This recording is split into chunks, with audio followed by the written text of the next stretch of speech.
failure by editors and managers over years to confront it, it's hard.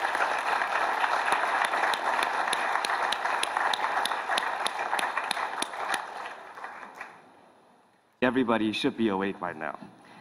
Again, in the next decade. Okay, my experience of hosting IPI, basically it's a hard work of a team. And I think most of the work are from my colleagues. I did very little. Of course, I know that I want to do it initially, but afterwards I really don't have too much contribution. But on the other hand, I expect to learn and to gain from the IPI conference about, of course, its core, it's press freedom.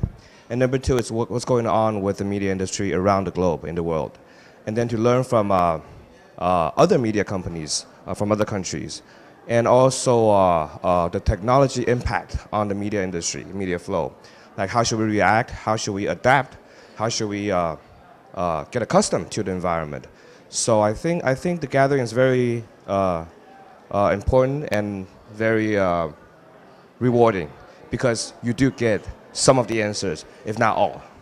Well, I think press freedom comes along with how democratic the region or the country has become. So I think it's a parallel street. Okay, when the country becomes more democratic, there's more press freedom, and when more press freedom is gained from the press, the country becomes more democratic.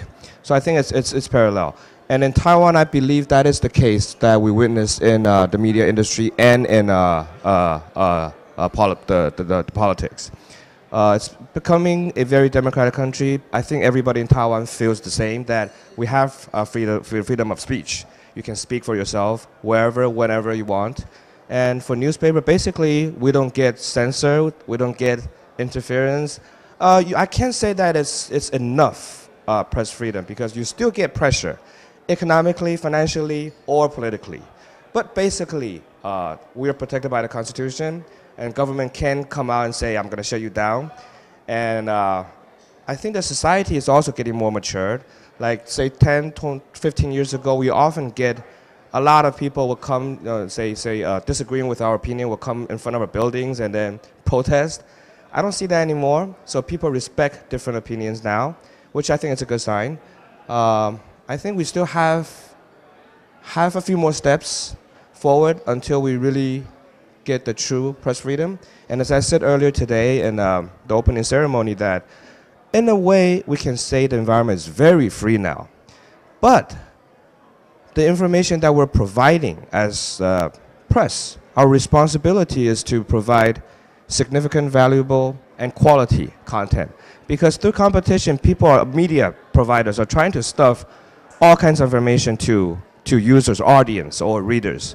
But I think it's about the moment that we should cool down and think about, aside from gaining press freedom, gaining more power from the society, from the country, from the people, from the readers, we're going to pay back. So I think it's about time for us to really think about what we should do to enhance the society, to improve lives for people. I think as all journalists know that we have to report whatever that's true, it's fact, unbiased.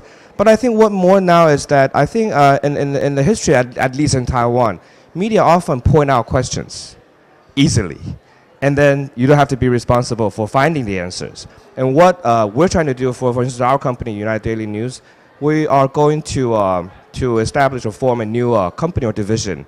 It's called the Vision Workshop. It's temporarily translated, a Vision Workshop, okay? What we're trying to do is to gather scholars, government officials, or other media companies together to point out some issues that should be emphasized or talked about currently. And then we'll report that. But not only that, we'll try to find solutions.